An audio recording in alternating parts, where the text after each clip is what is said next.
अनुराग बासु ने एक बार फिर से प्यार को सिर्फ दिखाया नहीं, उसे महसूस करना सिखाया है। धड़कनों के बीच, साइलेंस के अंदर। ये मूवी कोई कहानी नहीं, एक सिलसिला है जज्बातों का, जो शहर के ट्रैफिक में अटकता है, मेट्रो के ग्लास में दिखता है और दिल की किसी कोने में चुपके से बजता रहता है। दो अजनबी, अनजाना सफर, कुछ नहीं बना तो कहानी बनेगी। ये सिर्फ एक डायलॉग नहीं, इस मूवी का जज्बा है। हर कहानी मान लो जैसे कि एक सफर है, कभी भीगती बारिश में, कभी मेट्रो के भीड़ में, तो कभी खामोशी के बीच एक मुस्कुराहट में। और हाँ, ये उन मूवीज में से है जो या तो आपके दिल को छू जाएगा या आप इससे बिल्कुल कनेक्ट नहीं कर पाओगे। कुछ लोग इसे अपना कहेंगे, कुछ लोग पूरा रिजेक्ट। और इसी कॉन्ट्राडिक्शन में छुपा है इस मूवी की असली क्यूरियोसिटी। ये मूवी चार कपल्स के जरिए प्यार के अलग अलग रंग दिखाता है। Kajol and Monty played by Konkona and Pankaj Tripathi. एक शादी जिसमें स्पार्क खत्म हो गया है लेकिन मोहब्बत अब भी कहीं जिंदा है। मोंटी का गिल्ट और काजोल का सेल्फ रिस्पेक्ट, दोनों टकराते हैं लेकिन दिल के कोने में एक दूसरे के लिए जगह छोड़ जाते हैं। Chumki and Partha played by सारा एंड आदित्य, एक कंफ्यूज मिलेनियल जोड़ी जहां चुमकी अपने फियांसे के साथ सेफ तो है लेकिन पार्थ के साथ जिंदा। Shruti and Aakash played by Fatima and Ali Fazal, एक शादी जिसमें सपने और जिम्मेदारियों का टकराव है। प्रेगनेंसी, करियर और एक बेचैन म्यूजिशियन का guilt. Shivani and Parimal played by Neena Gupta and the legendary Anupam Kher, दो बुजुर्ग दिल जो जिंदगी के इस मोड़ पर फिर से जीना चाहते हैं। इनकी कहानी मान लो एक जादू की झप्पी जैसा है, नरम, प्यारी और जरूरी।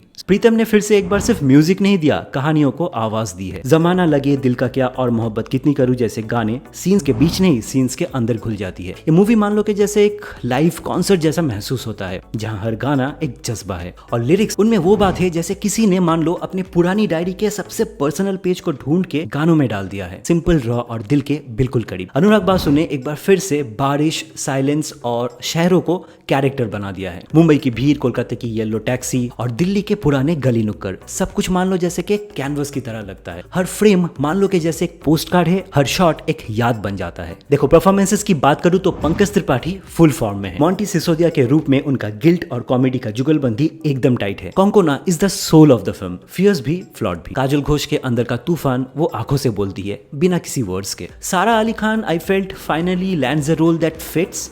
मतलब कुछ बहुत एक्सेप्शनल तो नहीं है कि मान लो जैसे अनुराग बासु के फिल्म में काम किया है तो कुछ बहुत एक्सेप्शनल परफॉर्मेंस है उनका, but she is okay. Chumki के कैरेक्टर में थोड़ा सास है, थोड़ा सॉफ्टनेस। और आदित्य के साथ उनका वाइब जब वी मेट का जेंजी रिमिक्स लगता है। Aditya Roy Kapur keeps it low key but likeable. Parth के अंदर के कंफ्यूजन को वो सटल तरीके से दिखाता है, जैसे मान लो कि एक ठंडी चाय जो अब भी सुकून देती है। Fatima and Fazal Ali, heart break in slow motion. इनकी कहानी में शोर भी है और सन्नाटा भी। नीना गुप्ता एंड अनुपम खेर, नॉस्टैल्जिया का एक प्यारा सा थप्पड़। इनकी जोड़ी एक पुरानी डायरी के बीच से निकलता हुआ, महकता हुआ फूल लगता है। देखो, कुछ पॉजिटिव्स के साथ साथ मूवी में काफी सारे ड्रॉबैक्स भी है, जैसे सेकंड हाफ का फैटिक। फिल्म का ड्यूरेशन डेफिनेटली लंबा है, सेकंड हाफ स्लो हो जाता है और कुछ कहानियां मान लो जैसे कि रिपीट मोड में चलता रहता है। मूवी में बहुत सारे थ्रेड्स है but without enough closure. LGBTQ का सब प्लॉट और दर्शना बानिक का आर्क बस छेड़ के मान लो छोड़ दिया गया। उनके इमोशंस को मान लो एक्सप्लोर करने का मौका नहीं मिला। और पर्सनली मुझे वो गोवा सीक्वेंस के सीन्स कुछ ओवर द टॉप लगा। पहला हाफ ठीक से बिल्ड करता है लेकिन सेकंड हाफ डेफिनेटली स्ट्रेच करता है और क्लाइमैक्स भी थोड़ा रश फील होगा। अनुराग बासु अपने फेमिलियर टेरेन पे वापस आ गया, लेकिन इस बार ज्यादा मैच्योर, ज्यादा स्टिल। ये मूवी अनकंफर्टेबल ट्रुथ से बचता नहीं, गले लगाता है। मतलब फ्लॉड लोग, फ्लॉड लव, लेकिन रियल। प्रीतम का म्यूजिक वैसा ही महसूस होता है जैसे मान लो एक छोटी सी छत पे बारिश की हल्की हल्की बूंदे, जो शोर नहीं करता लेकिन साइलेंटली सब कुछ भिगा जाता है। Technically the movie is brilliant including the cinematography. Her shot ऐसा लगता है जैसे शहर ने मान लो एक खत लिखा हो, कैमरा ने उसे पढ़ा हो और दिल ने समझा हो। देखो, मेरा फाइनल कंक्लूजन ये है कि मेट्रो इन दिनों कोई परफेक्ट फिल्म तो नहीं है,